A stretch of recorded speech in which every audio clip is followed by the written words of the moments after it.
Olá, boa noite. Tudo bem, gente? Boa noite. Estamos indo para a terceira live aqui, na a segunda com o Roxo e hoje com o grande João Malheiro.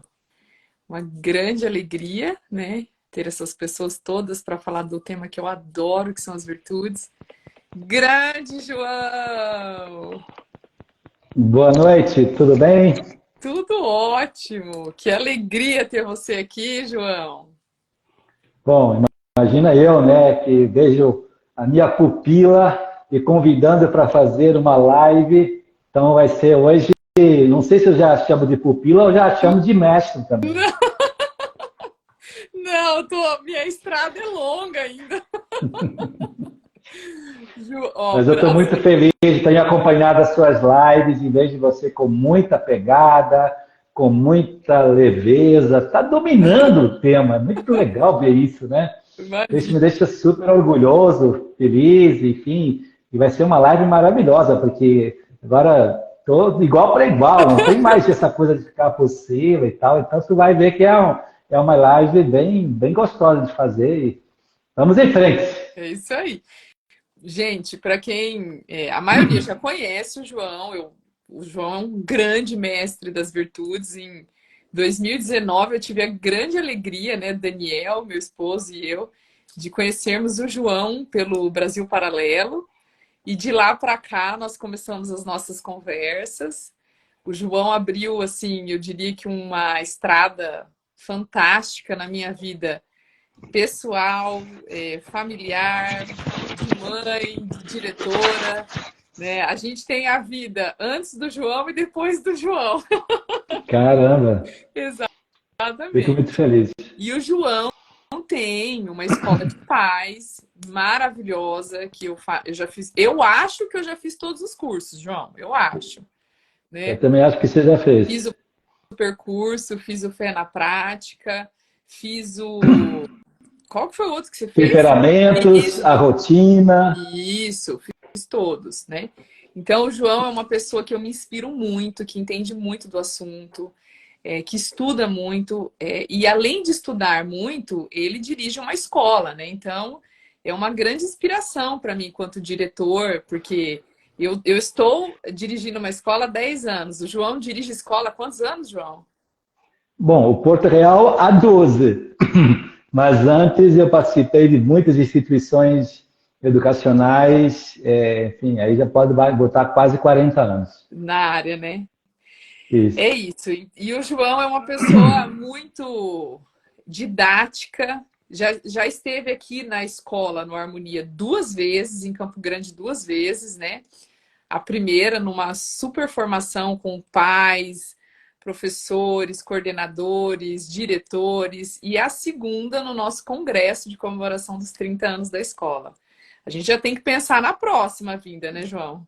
Pois é, estou muito motivado mesmo. E sabe, cada vez que eu vejo você crescendo e esse movimento em Campo Grande crescendo, isso só vai ampliar o horizonte, né? A gente vai ter cada vez mais, enfim, a oportunidade de a gente expressar esse conceito, né, de virtude, né, de liberdade que a gente vai falar hoje, né, formar famílias nos valores, isso tudo é uma coisa que está nascendo de forma misteriosa, mas está nascendo no Brasil todo, viu, Thalita? É uma coisa muito bonita e isso agora é uma bola de neve que não vai parar mais. E eu noto isso também em Campo Grande. Então, obviamente, dá para sonhar sim com enfim, um evento maior ainda daquele do Congresso, porque o que está acontecendo hoje é que as outras escolas, ao perceberem que estavam, enfim, ficando para trás, estavam bem ou mal, né, doentes, né, estão querendo correr atrás. Isso é uma coisa muito interessante. Só para você ter uma ideia, hoje teve na minha escola, né, segunda-feira, 5 professores e diretores de um colégio de Maceió, olha só, colégio de Maceió, que veio participar da nossa formação de professores, que nós fizemos este sábado, vieram 120 professores querendo trabalhar no Porto Real, olha que coisa incrível, e esses 5 professores vieram ao Rio por quê?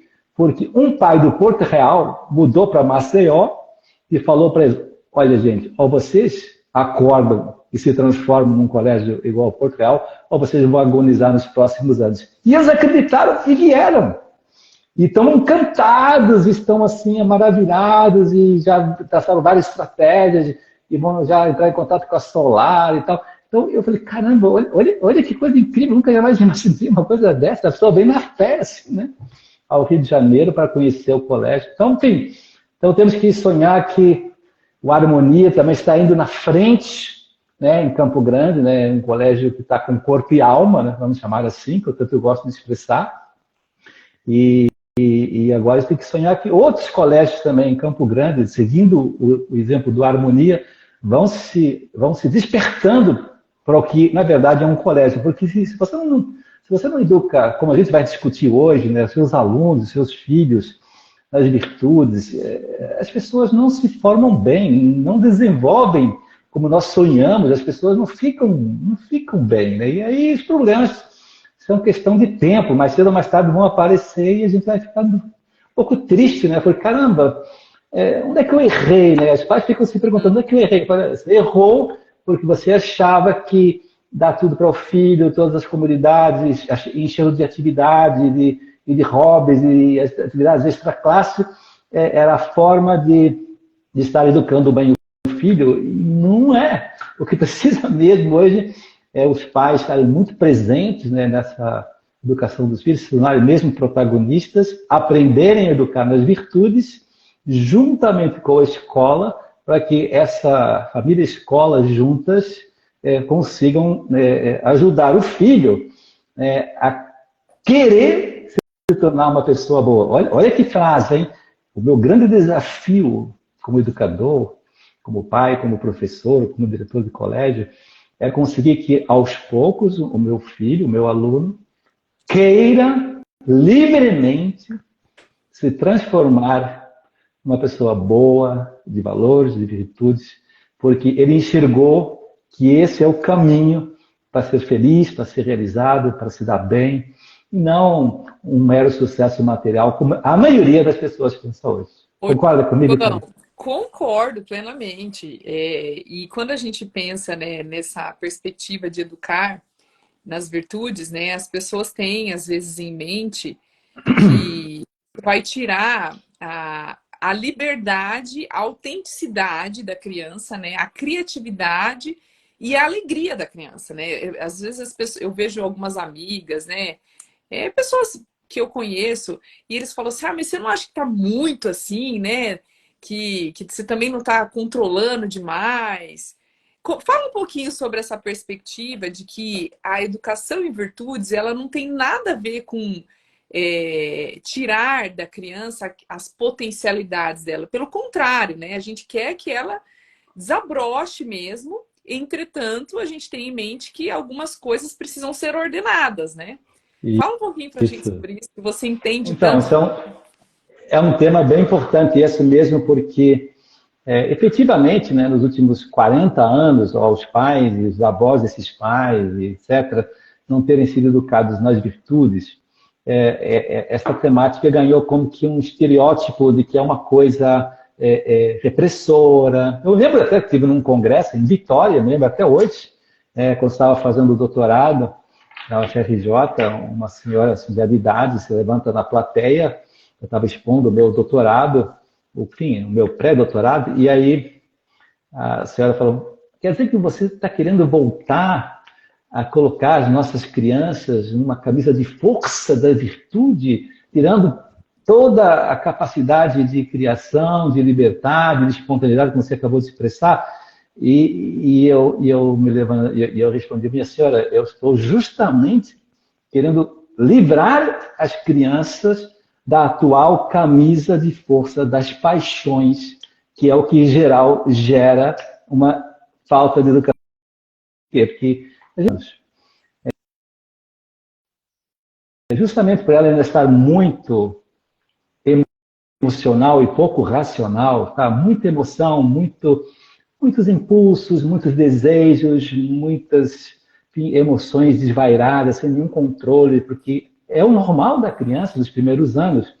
ela ser assim, ela não tem ainda um controle sobre o seu corpo, sobre as suas emoções, então, a gente sabe, né? Ela quer pular da janela, ela quer pôr o dedo na tomada, ela quer, pois, quer comer na hora errada, ela quer bater no irmão, ela quer, pois isso, até bater na mãe, às vezes, a gente vê uma criança nos primeiros anos totalmente solta, totalmente, enfim, maluquinha, né? Então, é lógico que uma criança, que se não tiver um trabalho em cima de toda essa desordem que ela vem ao mundo de fábrica, vamos chamar assim, ela vai continuar meio desgovernada, meio descontrolada.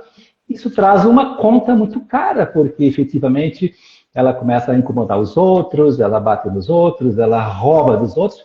A gente vê, estou lá hoje mesmo no meu colégio, no primeiro ano, teve um caso lá que a criança estava roubando as borrachas de todos os colegas. Tudo bem, a gente sabe que aqui não é um roubo, a gente sabe também que não é uma mentira nessas idades e tal, mas, enfim, é a desordem, né? É um pouco, ela está fazendo aquilo, não sabe muito bem por quê, mas é uma experiência nova, é uma sensação nova, ela percebe que está errado, mas não sabe muito bem como administrar aquilo.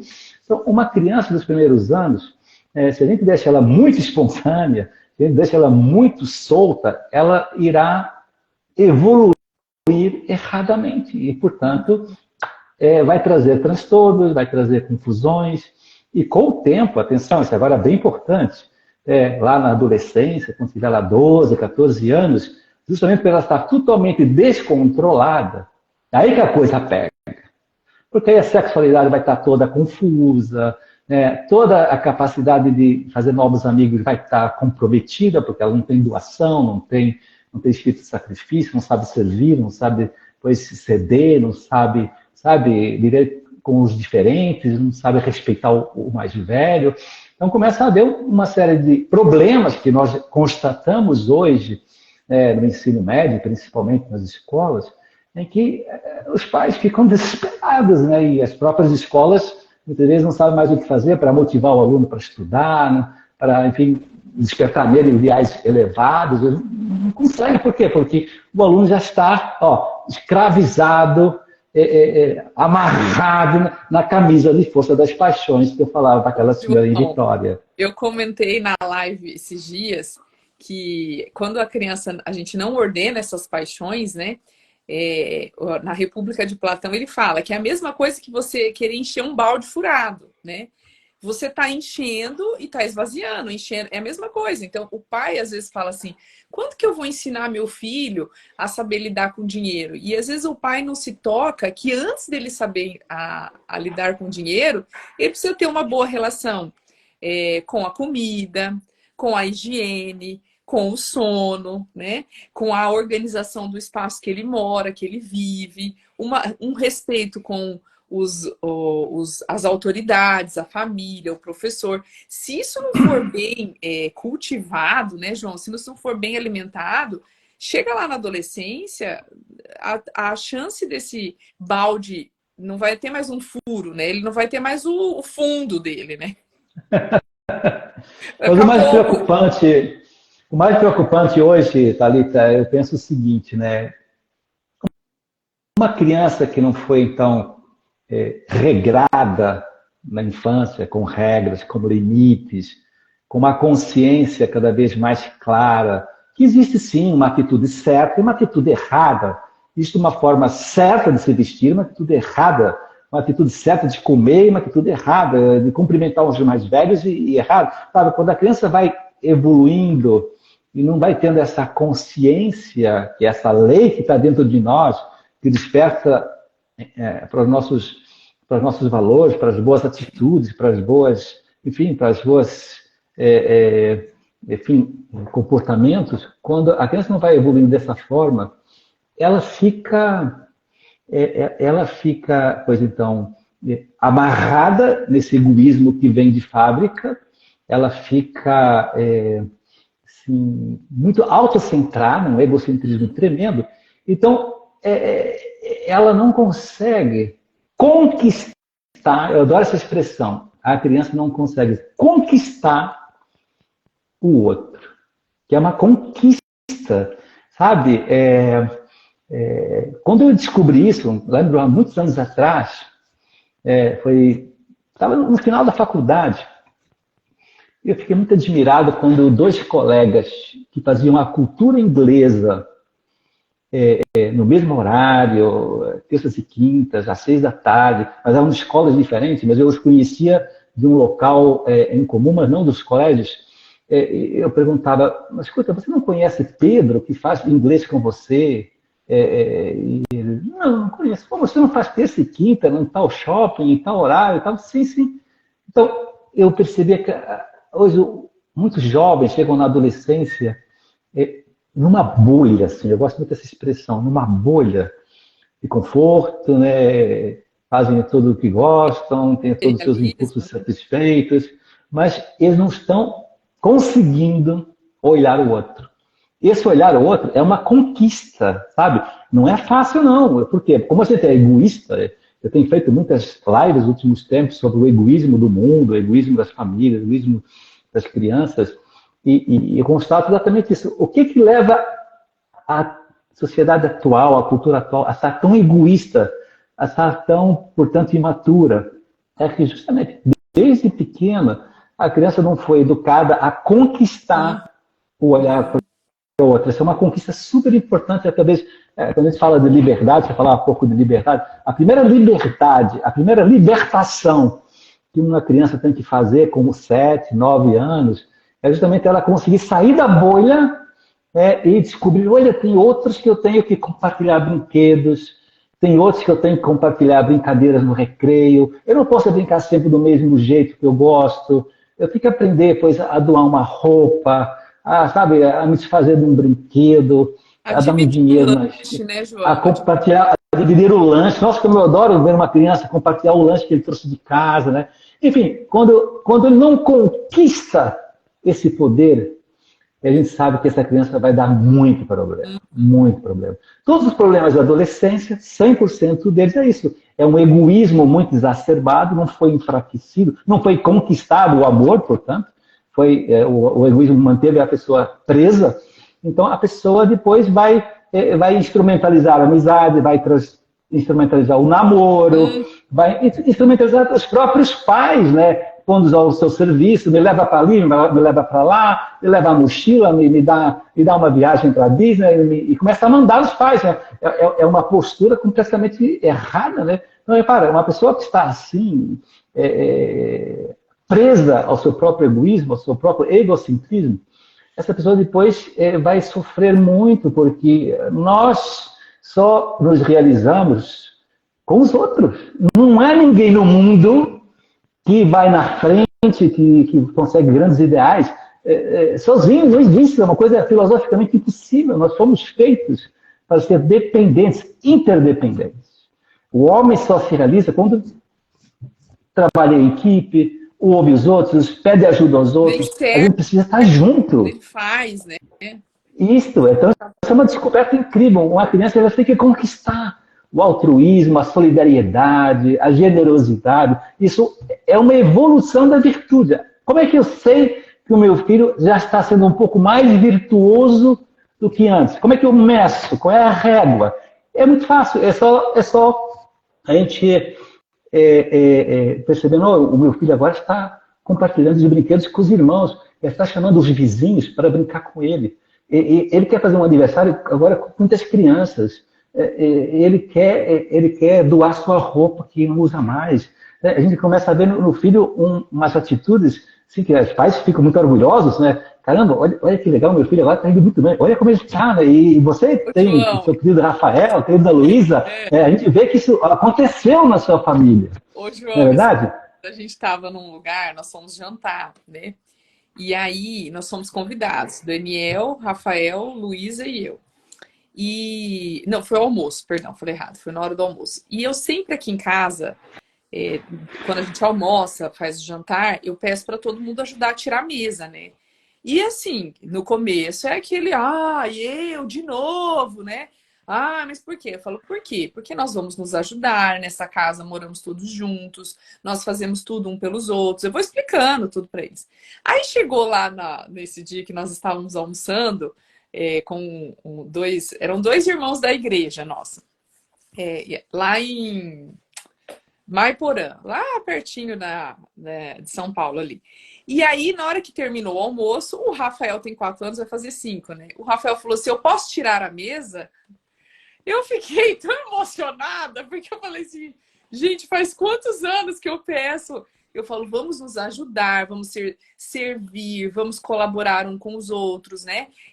Você não precisa fazer só para agradar a mamãe, você está fazendo para o bem da nossa casa, é para todos nós. Porque se a mamãe também faz tudo sozinha, a mamãe acaba ficando um pouco mais irritada, fica mais sobrecarregada. Então, se vocês me ajudam, fica tudo mais gostoso. Aí, nisso, a Luísa já levantou, já foi ajudar a tirar. Eles tiraram toda a mesa, né? Então, assim, quando a gente pensa nessa perspectiva do pai e da mãe que fala, mas eu ainda não enxergo isso no meu filho.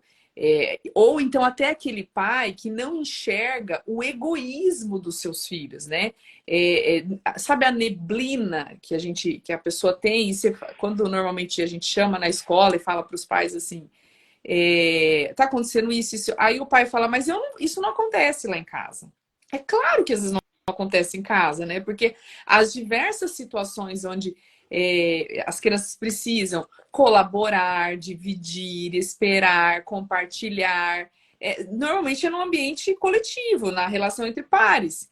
E aí, se E você tem 1 ou 2 filhos e eles nem convivem um com os outros, vivem nos seus celulares, jogando videogame, no seu smartphone, dificilmente você vai ver situações que você possa até entender que ele não está fazendo o que ele está fazendo, né? Então, qual que é a perspectiva que a gente pode dar para as famílias que não conhecem ainda as virtudes, mas que querem, que percebem, conhecem outras famílias, conhecem pessoas que trabalham com isso? Por onde começar? Eu consigo educar nas virtudes sem conhecer as virtudes, né?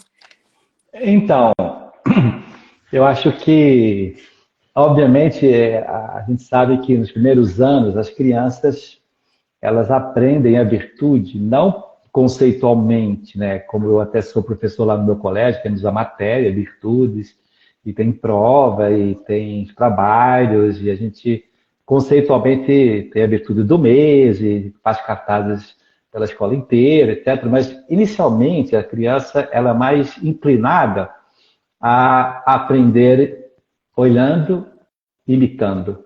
Olhando, imitando. É assim, a técnica da virtude dos primeiros anos é muito por aprender na prática. Então, naturalmente, uma família que quer ensinar a viver as virtudes e não vive porque nunca viveu, é complicado, sabe? Não vai ser através dos livros, que tem muitos hoje, né? E eu posso aqui, inclusive, indicar a editora Quadrante, que é uma editora que ela divulga muito essa temática e tem A Conquista das Virtudes, de Francisco Fausto.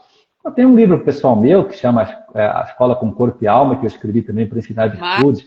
E a pessoa pode estudar esses livros, as pessoas podem estudar esses livros, vai aprender um pouco, mas é mais difícil ela depois conseguir passar do conceito para o mundo real, o mundo prático, o mundo vivencial.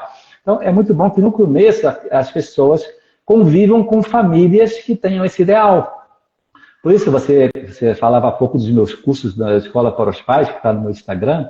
Um dos cursos que eu promovi, que justamente sentia a necessidade de promover isso, é fazer os chamados clubes familiares, que são, enfim, um primeiro passo para aqueles até que querem educar os filhos nas virtudes, pois ofereçam para os filhos. O que é isso? São aos sábados, os pais se juntam com outras famílias, todos muito alinhados nos mesmos princípios, nos mesmos valores, nas mesmas virtudes. E entre várias famílias que já estão mais ou menos assim, motivadas a viver as virtudes, então vão se ajudando mutuamente com jogos, com histórias, com experiências, e tem o dia que vão entregar brinquedos num orfanato, ou então não, vamos fazer um carrinho de rolimã, mas ali tem todo um aprendizado de virtude, né? Depois de passo a passo para construir um carrinho, depois arrumar o material, e depois emprestar depois o martelo, e depois, enfim, emprestar o próprio carrinho, e depois se ralar no carrinho, enfim, são várias atividades que a pessoa vai aprendendo a viver as virtudes, e então se aprende entre pais e filhos, ali na prática, o exercício, né, da ordem, o exercício, pois, da sinceridade, da obediência, da generosidade, da amizade. São essas virtudes que a gente tem que ir incentivando as famílias a interiorizarem, né, nos seus hábitos diários, nos seus jogos, nas suas viagens, nas suas refeições.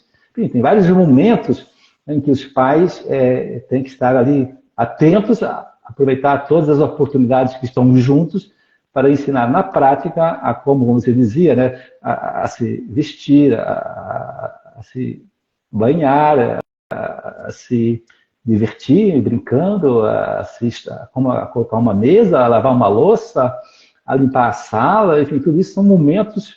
Então, eu penso que no primeiro momento, as famílias que nunca aprenderam a viver as virtudes têm que aprender de outras famílias que já estão alinhadas nesses hábitos, que são os santos hábitos das virtudes, e depois, com a experiência vivencial de que as crianças ficam mais serenas, mais equilibradas emocionalmente, elas ficam com isso, com um certo autodomínio, né? Porque é muito bonito ver uma criança que conquista o autodomínio, né? Com 6 anos, 8 anos. Gente, é incrível.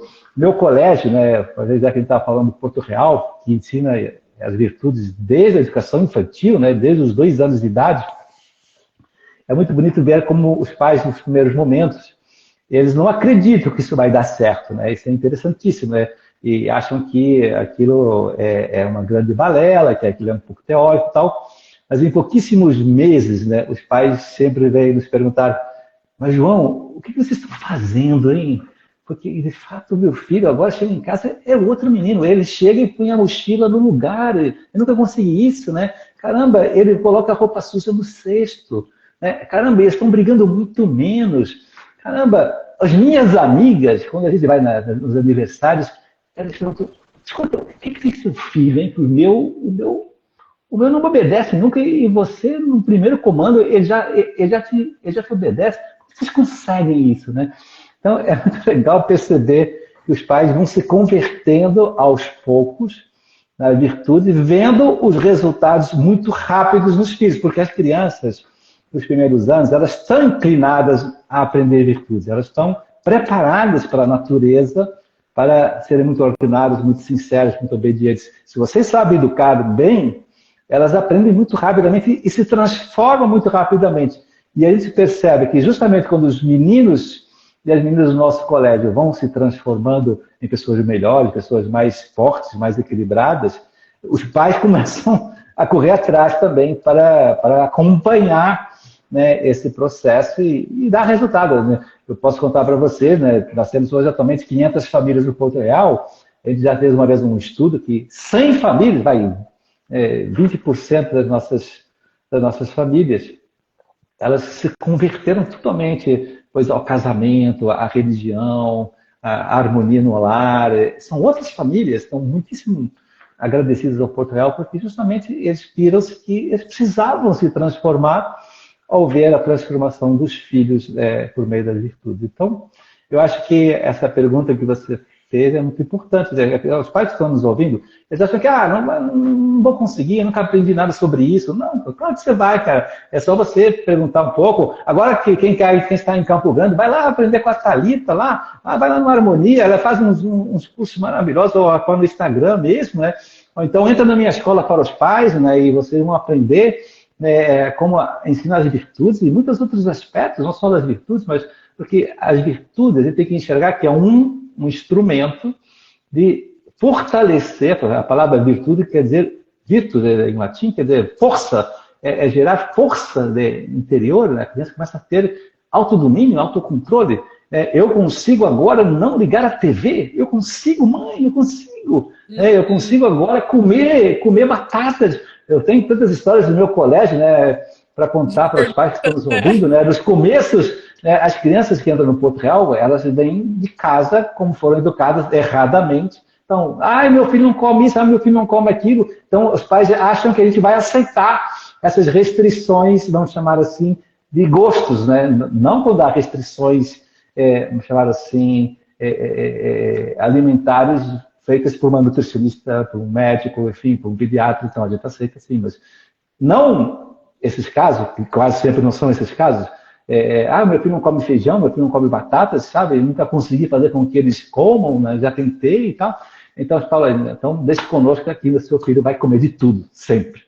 Os pais não acreditam, a gente começa a abrir um trabalho paciente, dia a dia, e chama um nutricionista e dá uma aula para ele sobre comida, e mostra o alimento de outra forma, engana ele você já comeu? Já comeu, você nem percebeu, mas a gente fez aqui uma mágica e você acabou comendo o tal da berinjela que você detestava, pois agora você adora berinjela, você comeu aí, você não sentiu nada, você não vomitou, você não teve nada, então a criança meio que desbloqueia, né, e ela começa... Então, é assim que a gente tem que enxergar, né? A criança, quando vai tendo essas oportunidades, né, de ir amadurecendo a sua afetividade, os seus gostos, os seus sentimentos, ela começa a ficar muito diferenciada. Pronto, e esse, no fundo, é isso que os pais querem. Concorda comigo, Thalita? Todo pai quer isso para o seu filho, Certeza. né? Ô, João, e assim, quanto mais a gente que vê e trabalha diariamente com famílias, né, a gente entende a importância dos pais se formarem, né? Quando os pais se formam com conteúdos bons, verdadeiros, procuram colocar aquilo em prática, é impressionante o quanto eles se sentem mais seguros e confiantes. E quando eles estão mais seguros e confiantes, eles transmitem isso para os filhos e as coisas tendem a acontecer de uma forma muito mais natural, né? A criança, Isso. ela passa a obedecer porque ela percebe nos seus pais o zelo, ela percebe o amor, ela percebe o cuidado, né? Então eu vejo assim, a obediência que antes era uma obediência às vezes cega, por medo, né? Às vezes só por... Violenta, autoritarismo. A criança, quando ela é educada nessa perspectiva das virtudes, quando a família, o pai, a mãe se forma, internaliza, começa a colocar em prática, a criança entende, puxa, o meu pai e minha mãe não me permite comer chocolate todos os dias, porque de fato isso faz mal para a minha saúde, né? O meu pai e minha mãe não me permite ir dormir muito tarde, porque vai baixar a minha imunidade. E a criança vê um sentido em tudo aquilo que a gente vai fazendo com ela, né? E a obediência vai virando o hábito, que antes era um hábito extremamente mais mecânico para os pequenininhos. Aí, quando eles vão crescendo, vai virando um hábito, de fato, operativo, de querer fazer aquilo porque eu quero fazer. E não porque se eu não fizer, eu não vou ganhar, a minha mãe vai me deixar de castigo, alguém vai me bater. Não, é um motor, é uma educação da vontade, né? Que a gente fala, é um motor que te impulsiona a fazer aquilo que é bom, aquilo que é certo, né? E aí, gente, assim, é imprescindível. Nós não aprendemos, na nossa idade, falando pela minha experiência, é, sozinhos, né? Nós precisamos de ajuda, né, João? Se não fosse o João, se não fosse os cursos que eu fiz, os livros que eu li, eu não conseguiria fazer o que eu fiz dentro da minha casa, com os meus filhos, na escola.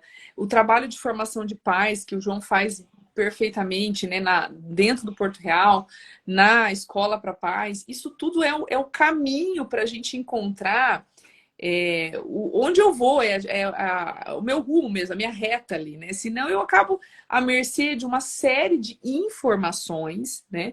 E aí eu acho que a gente tem que falar isso para as famílias, tomem cuidado com o excesso de informação, que é diferente da formação, né?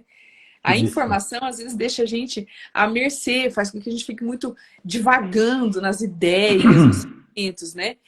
Não, a formação é uma coisa que gera confiança, segurança, e as crianças e os adolescentes percebem. E faz toda a diferença, né, João? Agora, você sabe que quando você falava isso, eu estava pensando numa coisa bem importante, né? Por que que os pais hoje eles se sentem assim um pouco inseguros, um pouco medrosos com relação a essa temática da virtude? Eu tenho uma explicação bem lógica, né? Pensa bem. Hoje há efetivamente, né, uma desconfiança de que é possível encontrar uma verdade objetiva de educar, o certo e errado claro. Há uma desconfiança. A sociedade de hoje foi meio que enfraquecendo essa capacidade, essa fé na capacidade racional do homem de descobrir, do ponto de vista objetivo, o que é certo e o que é errado. Então, quando isso é plantado na cultura do momento, o tal do relativismo moral, que a pessoa acha que então tanto faz, que não pode escolher o que achar melhor, a verdade é relativa, esse papo que está muito hoje na cabeça e no imaginário de todos. Então, naturalmente, o pai ele nunca vai buscar com força, com convicções, essa verdade. Ela não acredita que existe essa verdade. Existe um meio-fio de uma estrada asfaltada, maravilhosa, que vai me levar ao bem, como você dizia, né? Então, eu adoro sempre perguntar para os pais, você quer as coisas porque são um bem? A tua inteligência capta que aquilo vale a pena? Ou porque você quer, porque você acha que é legal, porque o teu impulso, o teu desejo, o teu capricho te exige querer isso? Porque você quer, então você quer transformar nisso num bem. Qual é a opção? Então, a gente hoje percebe que os pais efetivamente estão muito autocentrados, né, nessa verdade. Assim. Então, a verdade é que nasce em mim. Então, o que eu quero é o que eu bem. Então, por isso eu posso ter tantos celulares, tantos carros, tantas esposas, e, sabe? Isso tudo é uma coisa meio confusa. Agora, concordo que isso é uma coisa que vai deixando a pessoa, então, muito maleável, muito insegura, muito flexível demais do ponto de vista da decisão, da escolha. A sua liberdade fica comprometida mesmo. A pessoa nunca está, no fundo, sabendo o que é o verdadeiro bem. Agora, quando você é educado desde pequeno, a saber que é assim, um bem que eu consigo identificar racionalmente, e vai me tornar realmente feliz, a minha vontade começa a ficar bem educada. Eu quero porque eu reconheço internamente, na minha racionalidade, na minha força de vontade, que mesmo que eu não goste dessa escolha, eu sei que isso é o que vai me tornar mais feliz, mais realizado, mais livre. Então, esse é o primeiro ponto que eu gostaria que as pessoas enxergassem. Que quando, como você dizia, um pai sabe muito bem o que é certo e o que é errado, o filho percebe. O filho percebe. O pai, como ele é seguro, como ele é coerente, ele é consistente, ele foi educado assim desde pequeno e depois educa os seus filhos também dessa forma. Então, o pai é uma pessoa sólida, coerente, segura, assertiva, enfim.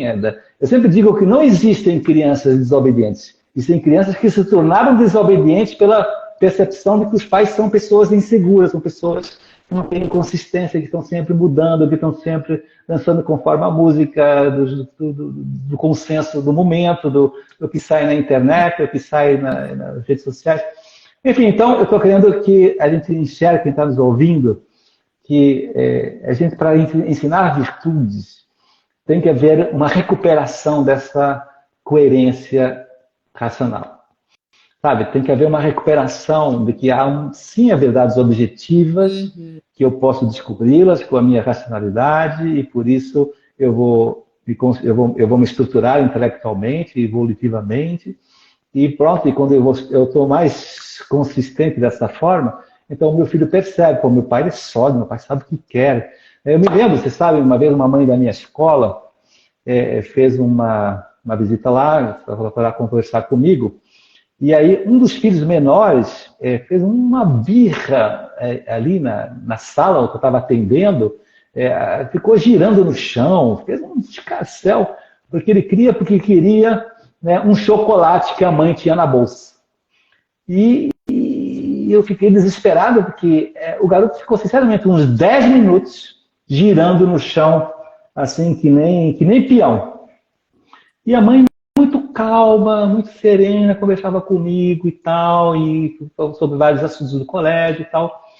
Aí eu cheguei um momento que eu não aguentei, falei, mas fulano, você não vai atuar? Teu filho tá fazendo um escarcéu, assim, nunca vi, uma birra violenta.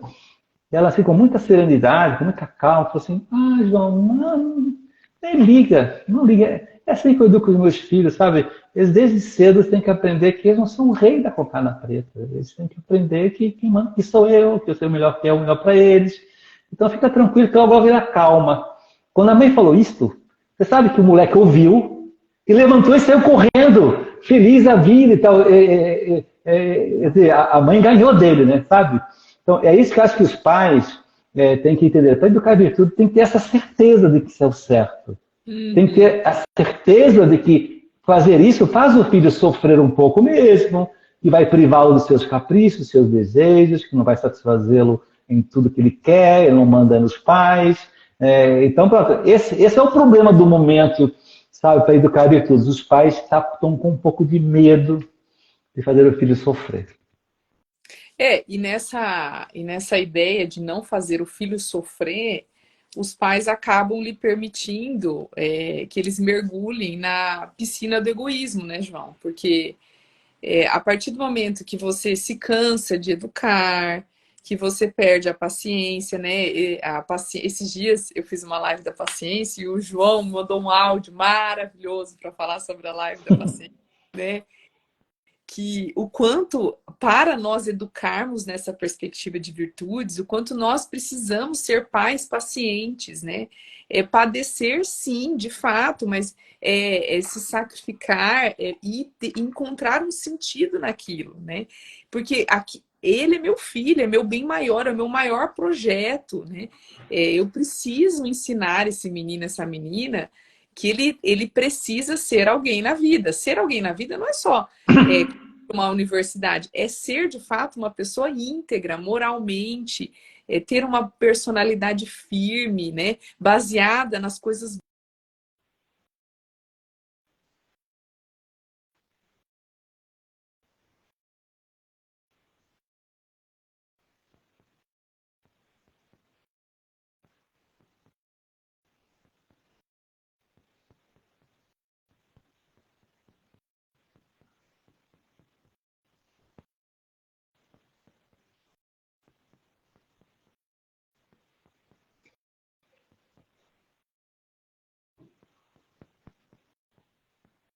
adequadas do seu filho. Você está alimentando o egoísmo dele, você está diminuindo a capacidade dele de ser honesto, de ser sincero, né?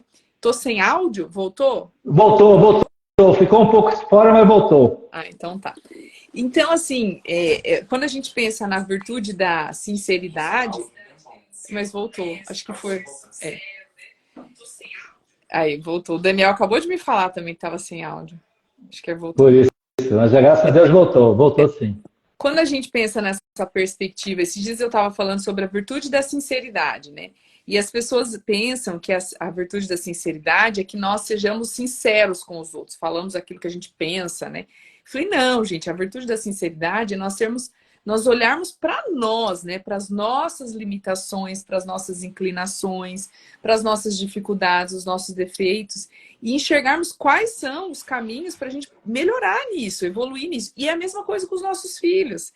Os nossos filhos, um pintor, né? Um escultor, quando ele pega uma pedra para esculpir uma obra de arte, ou um pintor uma tela, o quanto que ele não fica ali, o quanto ele não é paciente, o quanto ele não é insistente, forte, para esculpir da melhor forma possível, para tirar aquilo que não vai ser bom, que não vai ficar bonito, que vai deixar ruim, né? É basicamente a mesma coisa com os nossos filhos, né? Esculpi-los, né? Corrigir os erros, os defeitos, as dificuldades, né? As inclinações e potencializar aquilo que eles têm de bom. Você mesmo fala, né, João? Quando a gente trabalha uma virtude, a gente não trabalha uma virtude só, a gente trabalha uma série de virtudes, né? Fala um pouquinho. Porque a gente tem que entender que a gente tem uma tendência muito forte a separar as coisas na educação, né? Vou educar meu filho agora na parte psicomotora, fazer uma ginástica, uma academia. Agora eu vou educar meu filho, né, para que ele seja mais social, então fazer futebol, para que ele tenha com outros colegas. A gente vai vendo sempre assim os problemas dos filhos como se fossem nichos, né? E ele esquece que quando a gente está educando uma criança, a gente tem que olhá-la assim na sua plenitude, né? Como pessoa, né? Ela é única, há uma unicidade ali dentro que tem corpo, mas que também tem afetos, mas também tem a parte de inteligência racional, a liberdade, a força de vontade, a socialização, a amizade e a parte espiritual. A gente nunca pode esquecer dessa dimensão também. Então, repara, quando a gente está educando, a criança, a gente tem que saber que é como se fosse, eu gosto de imaginar sempre uma mão, ó. Aqui está a parte corporal, aqui é a parte afetiva, aqui é a parte da força de vontade, socialização, mas é que a mão é uma mão só, é a mão que está trabalhando. Então, quando eu educo uma virtude, os outros dedos estão sendo beneficiados, é o princípio dos vasos comunicantes, que estudou isso em física. Então, repare, quando a gente está educando uma criança numa das virtudes, a gente tem que lembrar que no fundo, isso é bem importante, gente, você está ajudando essa criança a amadurecer. O que quer dizer isso? Ela está, no fundo, saindo da bolha, como a gente falava há pouco, ela começa a descobrir o outro e começa, atenção, a perceber que ela existe, o que dá sentido à sua vida é o outro. Ninguém teria criado você, pense bem, para você ficar curtindo a vida assim, sozinho numa ilha, né? Não tem lógica. Ninguém teria te dado capacidades, talentos, inclinações, temperamentos, enfim, tudo que você tem, assim, todo o teu biotipo, né? Tem um monte de aspectos que estão dentro dessas dimensões, se não tivesse uma finalidade, sabe, de ajudar a sociedade, de realizar um projeto, de dar um sentido à sua existência, né? Mas reparem, para que você descubra para que você existe, o que dá sentido na tua vida, existe um pré-requisito. Qual é o pré-requisito? É que eu consiga sair da minha bolha e esteja olhando os outros, voltado para os outros, animar os outros, servir os outros, ser útil aos outros. Eu quero ajudar os outros.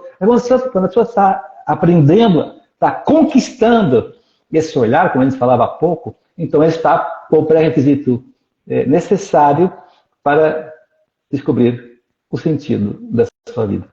Eu chamo isso uma liberdade plus. É uma liberdade, eu tenho uma capacidade agora de fazer escolhas em função dos outros, e eu vou começar a fazer escolhas que vai estar dentro de um projeto maior, mais elevado, mais magnânimo, de ajudar a sociedade, de ajudar uma família, de ajudar depois a ciência, ajudar a cultura, enfim, tem alguma coisa que eu tenho que fazer. Eu existo para fazer alguma coisa. Então, quando o cara está com essa inclinação, a pessoa começa a ficar muito realizada, como você, na verdade, o que aconteceu com você?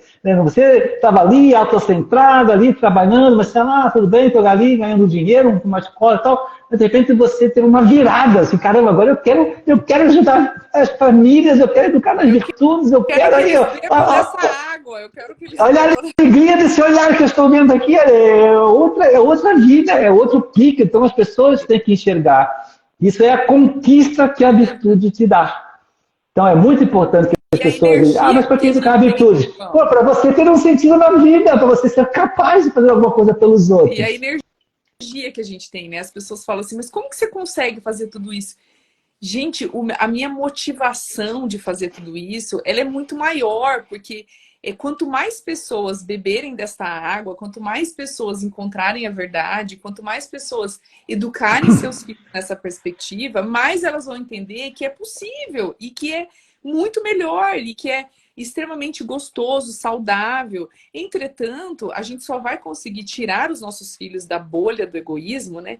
Se a gente provocar experiências, situações, né, circunstâncias que eles consigam sair de si, né, João? Porque como que eu vou querer que os meus filhos pensem no propósito de vida deles? Como que eu vou querer que os meus filhos tenham uma missão, uma vocação, se eu não crio situações que eles Isso. possam vivenciar isso? Eles precisam ter situações para vivenciar isso, né?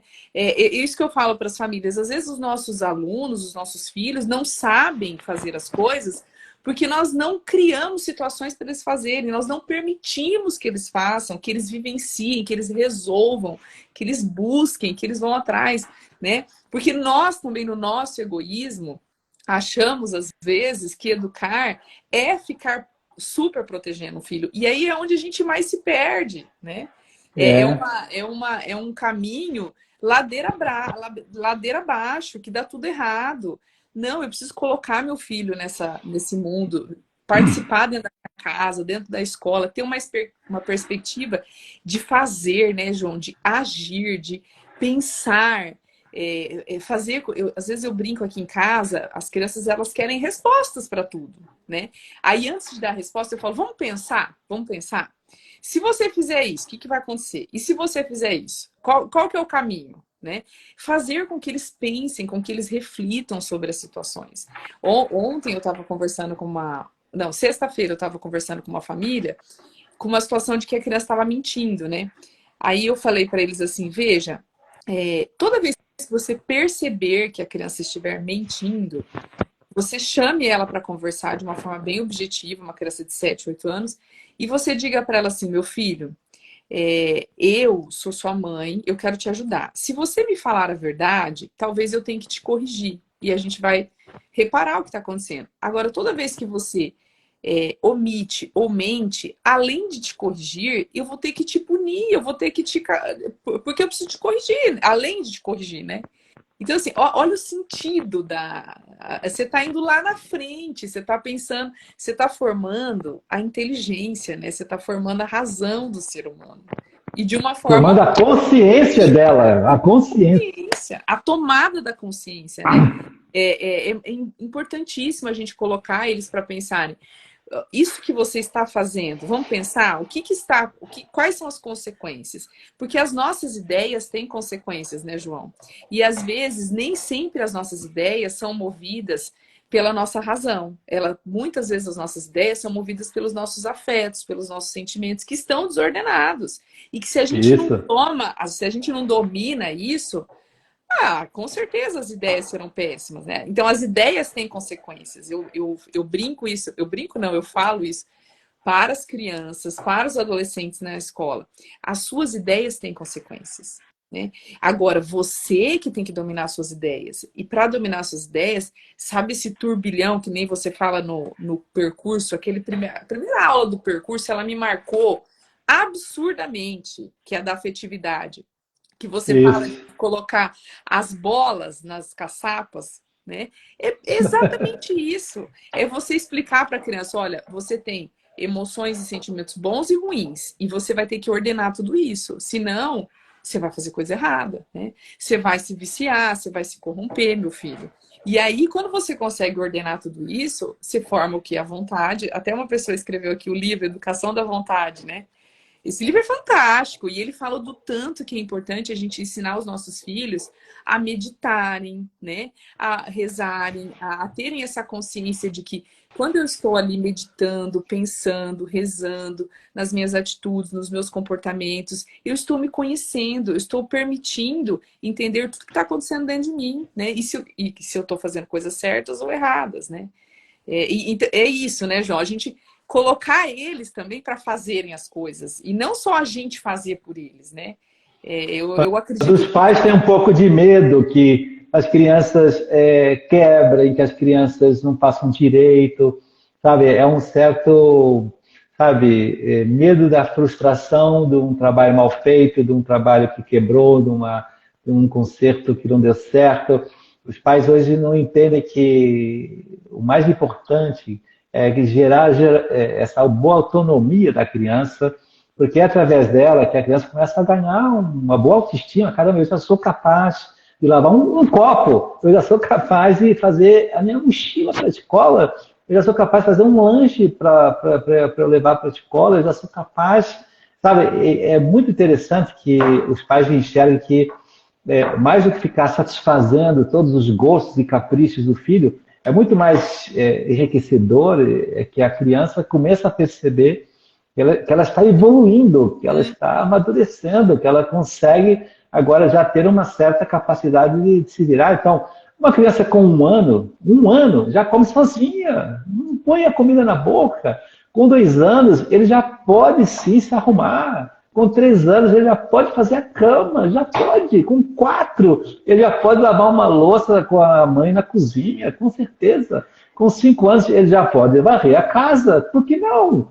Com 6 anos, ele já pode muito bem levar a mãe nas compras do supermercado, e leva o carrinho e vai buscar um arroz.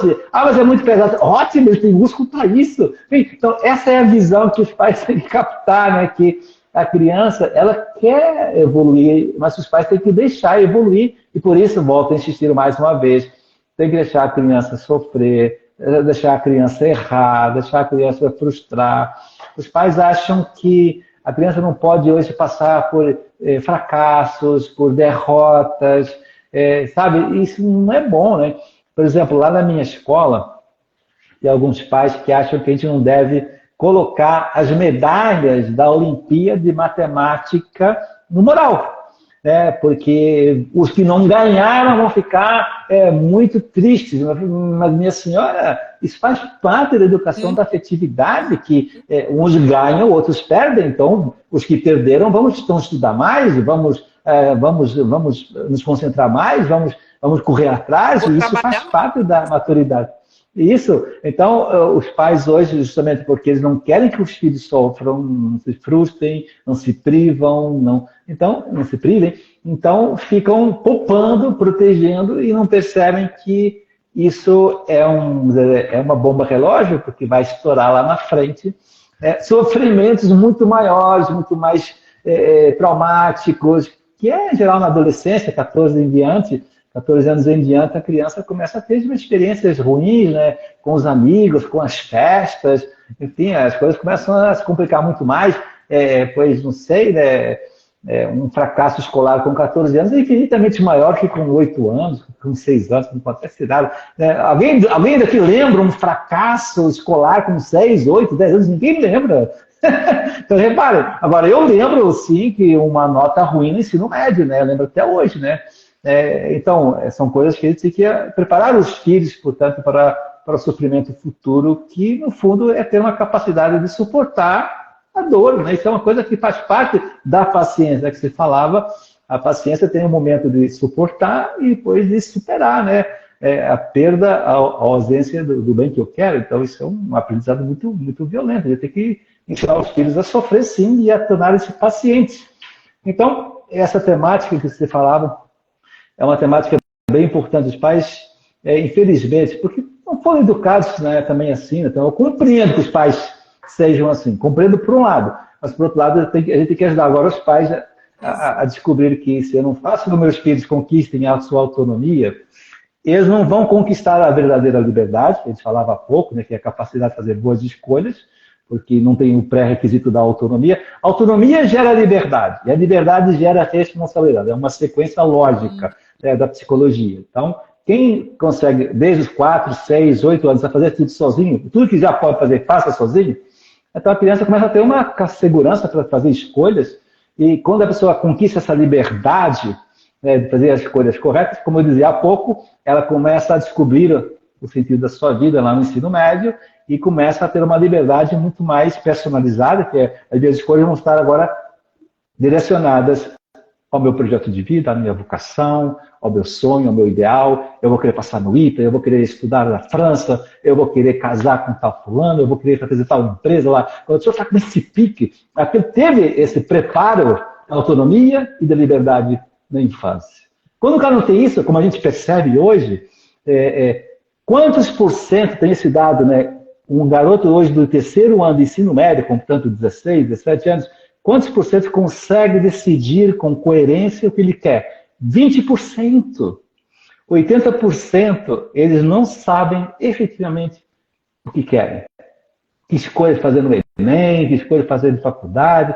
Então, isso está provando que há um atraso na evolução da criança. Houve alguma coisa no processo educacional de todo um ensino infantil, Fundamental 1, Fundamental 2 e médio. Olha, quantos anos ali de formação defasada ali, não está bem, a criança não evoluiu como se esperaria que evoluísse. Então, naturalmente, as pessoas depois vão atrasando as suas escolhas, as suas decisões, e às vezes nem se encontram nunca, né? Então, isso é uma coisa muito triste, né?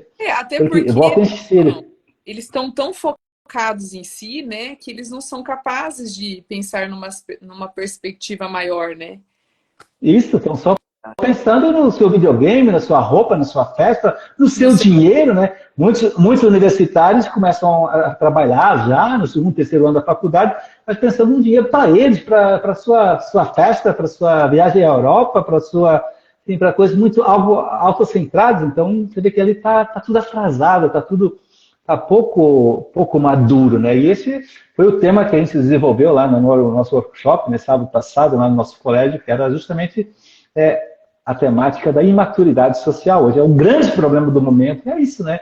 As pessoas estão muito atrasadas para a preocupação social, para trabalhar em equipe, para vestir a camisa da empresa. As empresas estão desesperadas, elas não estão encontrando pessoas maduras para trabalhar. Tem pessoas muito capacitadas do ponto de vista intelectual, mas as pessoas estão atrasadas, estão bobas, estão infantilizadas, então naturalmente não dá certo trabalhar em muitas funções de chefia, né, de governo, de gestão, porque não estão pensando no coletivo, estão pensando só no próprio umbigo. Então, quando as pessoas estão assim, não dão certo, né? Então, as empresas estão desesperadas. Por isso é que as escolas boas, como a Harmonia, como Porto Real, já começaram a oferecer para os pais essa formação de virtudes, porque é justamente essa formação que vai fazer com que as crianças cheguem no ensino médio amadurecidos, com um caráter sólido, pensando no bem comum, pensando no próximo, e vão passar um bom vestibular, vão conseguir um bom emprego, pensando no bem comum. Isso é uma conquista.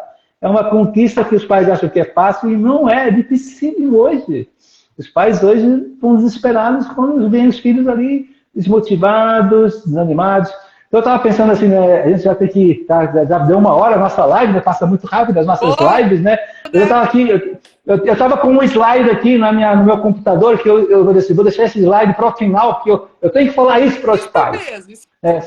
Então assim, o slide chama assim, quais são os benefícios das virtudes? Quais são os ganhos? O que a gente ganha nesse investimento? Eu coloquei aqui 6 coisas, é um slide que eu tenho aqui, que eu costumo terminar as minhas palestras sobre virtudes. Primeiro, senhores pais, se o seu filho tiver virtudes, primeiríssimo lugar, grande êxito nos estudos. É lógico, um cara forte, um cara maduro, um cara que pega pesado na lição de casa, que não reclama de uma semana de provas, um cara que está habituado a se dedicar a um horário, a estudar com antecedência para as provas, um cara atento em sala de aula, um cara que leva a sério, né, com profissionalismo o seu estudo. Então, quem não quer isso? Mas são mais 5 vantagens, hein? Segundo, amigos muito bons. Amigos muito bons. Grande preocupação dos pais hoje está aqui, ó. Com quem meus filhos andam? Com quem meus filhos andam? E se o cara é fraco, se o cara não é virtuoso, naturalmente ele vai buscar amigos fracos. Diz-me com quem andas e eu te direi quem és. Então, cara, quando o cara, por outro lado, é virtuoso, ele só vai escolher cara que também é virtuoso, que nem ele, que está com os mesmos sonhos, com os mesmos ideais, com as mesmas perspectivas futuras. Então, pronto, quer que seu filho tenha amigos que não vão dar problema, que não te vai dar confusão, invista na virtude e ele vai ter a capacidade de percepção do cara que vale a pena ser amigo e o cara que não vale a pena. Agora, quando o cara é fraco, ele topa qualquer parada, ele vai se agrupar em qualquer tribo, ele faz qualquer coisa, se prostitui de qualquer modo, então não vai dar muito longe. Terceira vantagem de uma pessoa que tem virtudes, equilíbrio emocional. É espetacular. Quais os problemas hoje da ansiedade, de depressão, automutilação, desânimo, Ô, João, psiquiatras. eu me lembrei de um livro fantástico que você me indicou, O Sentimentalismo. Isso. Esse livro É exatamente isso. desse desequilíbrio emocional. As pessoas hoje estão muito vulneráveis, qualquer coisa se abatem, qualquer coisa ficam com complexos de Cinderela, que ninguém me ama, que ninguém me valoriza, que ninguém percebe o meu valor, porque é tudo ali muito meloso, tudo muito fraco. Quarta vantagem, uma elevada autoestima. A pessoa se sente com muita autoconfiança. Lógico que eu vou vencer na vida, lógico que eu vou passar no vestibular, lógico que eu vou conseguir a melhor princesa dos meus sonhos, porque eu vou ter muito valor. Então as pessoas vão perceber o meu valor e vão querer ficar comigo. Então, isso é bem importante. Depois, quinta, um filho virtuoso, justamente por ter bons êxitos nos estudos, bons amigos, equilíbrio emocional e elevada autoestima, alta confiança em si mesmo, ele é uma pessoa muito realizada, muito feliz. Assim, ela está sempre para cima, ela é sempre uma alegria na casa. E termino com uma sexta vantagem, que a gente não falou até agora, mas é muito importante. Quem está nos ouvindo saiba disso. Um homem virtuoso, justamente por ter saído da bolha, ter descoberto o outro, ter descoberto a sua vocação, quando ele chega ali aos 18 anos da maturidade, ele reconhece Deus como o valor da sua vida. É incrível, aconteceu isso com você, aconteceu com o Daniel, sua esposa, que está nos ouvindo, aconteceu com todas as pessoas que eu conheço. Por quê? Porque é óbvio, a pessoa começa a perceber, mas quem é a fonte de tudo isso? Quem é a pessoa que me deu tudo isso? Qual é a pessoa que me deu a vocação para tudo isso? Quem é? Tem que ter uma explicação, não pode ser do nada, isso não pode vir de uma ameba. Então, é óbvio que a pessoa começa a valorizar mais o seu Criador, começa a procurar mais a religião, começa a estudar mais. E, naturalmente, a pessoa chega na intimidade com Deus. Cara, se você soubesse agora, lá no meu colégio, este ano, inauguramos uma capela no nosso colégio. É lindo ver, na hora do almoço, maravilhoso, maravilhoso, ver os alunos que podiam estar jogando bola no recreio, caça ao tesouro, enfim, jogo que for, eles vão lá no oratório, na capela, e ficam rezando. Ninguém cobra ninguém, é uma coisa livre deles. Então, eu pensava assim, pô, é óbvio, né? Quando o cara descobre o outro, descobre o amor, descobre a generosidade, o altruísmo, descobre Deus, é uma decorrência natural, não tem que fazer nada. E quantos pais se desesperam, ai, meu filho agora não quer mais nada, meu filho não quer mais rezar, meu filho não quer mais na missa, mas é óbvio, seu filho só pensa nele, como é que ele vai descobrir a Deus? Então, é bom que os pais também percebam isso. Que é visão mais otimista da vida do que essa, de que nós somos filiados a Deus e certamente de que Ele não nos fez para coisas somente ligadas ao comer, beber, consumir, ao prazer, e sim nos fez para grandeza de alma, para coisas maiores, né? Eu acho que quando a gente tem essa virada de chave, a gente sai do vazio existencial, a gente quer a gente vive a plenitude, a gente tem um sentido de vida eterna, né? E aí todos os medos acabam sendo superados, né? Porque a gente cria um indivíduo que se domina, forte, justo e prudente, né? Então aí entra a resiliência, o amor, né, a liberdade, esse conceito, formar para a liberdade é isso, é eu me dominar, autodomínio, né? É ser forte, é ser justo com os outros, comigo e com os outros, né? E a gente só consegue esse caminho quando a gente tem essa possibilidade de desfrutar dessa visão eterna, dessa visão otimista da vida, né? Então, eu acho que esse é o caminho. As pessoas precisam beber dessa fonte. As famílias precisam beber dessa fonte. E eu faço aqui o convite.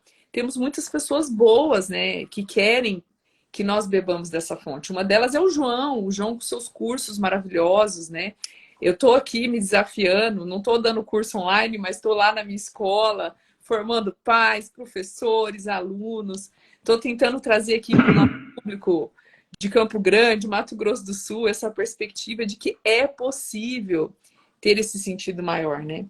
É possível encontrar a felicidade nos lábios dos outros, né? E é isso.